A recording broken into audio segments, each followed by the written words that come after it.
এই রোজার ব্যাপারেও রোজা কিয় ফরজ করা হয়েছে, রোজাক যদি আমি সওয়াল করো রোজাও জবাব দিব যে লাআল্লাকুম তাত্তাকুন, যাতে করে তোমাদের মুত্তাকিন হয়ে যায়।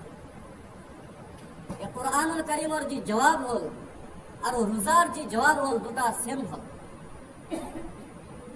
সেই কারণে আল্লাহ রাব্বুল আলামিন এই রমজানুল মুবারকের মধ্যে কোরআনুল কারীম নাযিল করেছে। এই কোরআনুল কারীম আর মাহে রমজানের একটা সুন্দর সম্পর্ক আছে।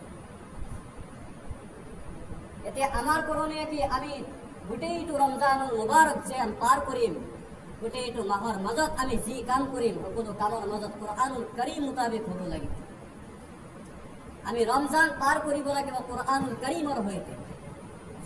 যদি আমি কোৰআনুল কাৰীমৰ বাহিরে যদি আমি রমজানুল মুবারক পার করো, তেনেহলে রমজানের যে মকসদ এই মকসদ আমার দ্বারা পুরা নহয়। আজি আমি ফ্যান লগাইছো, ফ্যান লগোৱাৰ উদ্দেশ্য হল বতাহ দিয়া। আমি ঘড়ি লগাইছো, ঘড়ি হল টাইম দিয়া। আজি আমি মোবাইল ইউজ কৰি আছো কথা পতাৰ কাৰণে। যদি মোবাইলেৰ মাজত যদি আমি কথা কব নোৱাৰো, ফ্যানৰ দ্বাৰা যদি আমি হাওয়া নাপাওঁ, ঘড়িৰ দ্বাৰা যদি আমি টাইম দেখিব নাপাওঁ, টাইম যদি আমি অনুমান কৰিব নাপাওঁ, তেনেহলে এই বস্তুবিলাকৰ মকসদ হে হৈ গল। যে উদ্দেশ্যত বনোৱা হৈছিল সেই উদ্দেশ্য পোৱা নগল। সেই বস্তুবিলাকত আমি ডাষ্টবিনত নিক্ষেপ কৰি দিম।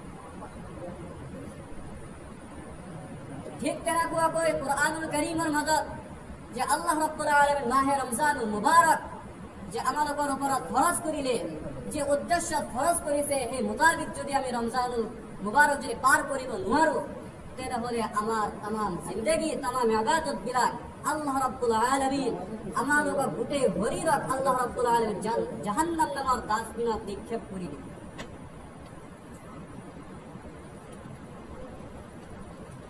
ভাই মুহতাৰাম দোস্ত বুজুৰ্গ আজিজ, এই যেতিয়া ৰমজানুল মুবাৰক যেতিয়া আহিছিল, আগ মুহূৰ্তত নবী মুহাম্মদুৰ ৰাসূলুল্লাহ সাল্লাল্লাহু আলাইহি ওয়াসাল্লামৰ বহুত পরিকল্পনা আছিল, বহুত চিন্তা ও ফিকির আছিল, বহুত ইরাদা আছিল যে রমজানুল মুবারক কেনেকৈ মই পার করিম, কেনেকৈ ইবাদত করিম। হাদিস পাকৰ মাজত পোৱা যায়, যিসকল কৃষকসকলে খেতি কৰে সেইসকলে বুজি পাব যে কৃষকসকলে যেতিয়া ডাঙৰ ওজন বস্তু উঠায়, সেইসকলে কোমৰৰ মাজত এটা গামোচা এটা বান্ধি কেনে লয়।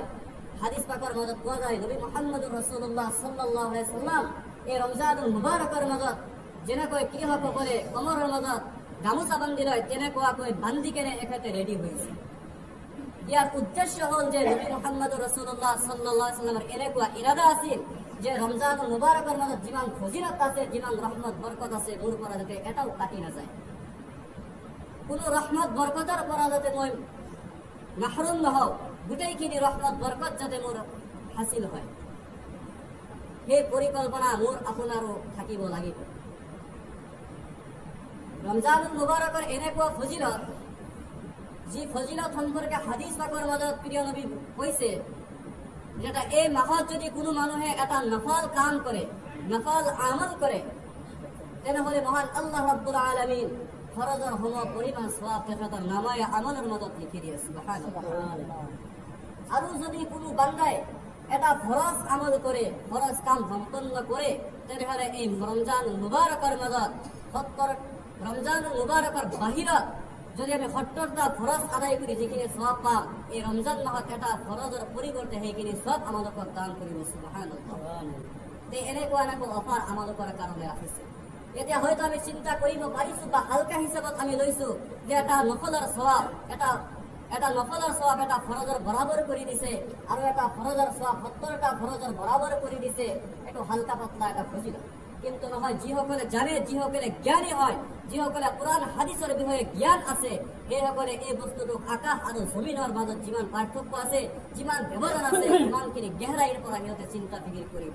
মই উদাহৰণ হিচাপত এটা কৈ আছো, দুটা মানুহ আছে, এটা মানুহে ফজৰৰ জামাতৰ নামাজ, ফজৰৰ যে ফৰজ 2 ৰাকাত আল্লাহ ৰাব্বুল আলামিন কৰিছে, সেই 2 ৰাকাত নামাজ ইন্না আ'তাইনা আৰু কুল হুৱাল্লাহ দি এজনে পঢ়িল। ইন্না আ'তাইনা আৰু কুল হুৱাল্লাহতকৈ সৰু সূৰা কোৰআনুল কাৰীমৰ মাজত কোনো সূৰা নাই। আৰু এজন মানুহে এশাৰ নামাজৰ পিছত এনেকুৱা দীঘল লম্বা 2 ৰাকাত নফল নামাজ আৰম্ভ কৰিলে যে 2 ৰাকাতৰ মাজত 10 পাৰা কোৰআনুল কাৰীম তেলাওয়াত কৰে, গোটেই ৰাতি পাৰ কৰি দিয়ে। আৰু সেই মানুহজনে ফৰজ নামাজ, ফজৰৰ ফৰজ নামাজ আদায় নকৰে। তেনেহলে আমি সকলোৱে কম যে এই গোটেই ৰাতি যি ইবাদত কৰিলে, যি দীঘল দীঘল নামাজ পঢ়িলে, সেই নামাজ ফজৰৰ যি বান্দাই নামাজ পঢ়িলে তাৰ এক ৰাকাতৰ 1 ছেকেণ্ডৰ সমান কোনোদিন হ'ব নোৱাৰে। অৰ্থাৎ আমি যিমান নফল আমল কৰো, যদি এটা ফৰজ আমাৰ পৰা বাতিল হৈ যায়, সেই ফৰজৰ সম পৰিমাণ গোটেই জিন্দগীৰ নফল হ'ব নোৱাৰে। তেনেহ'লে কিমান ব্যৱধান আছে চিন্তা কৰক।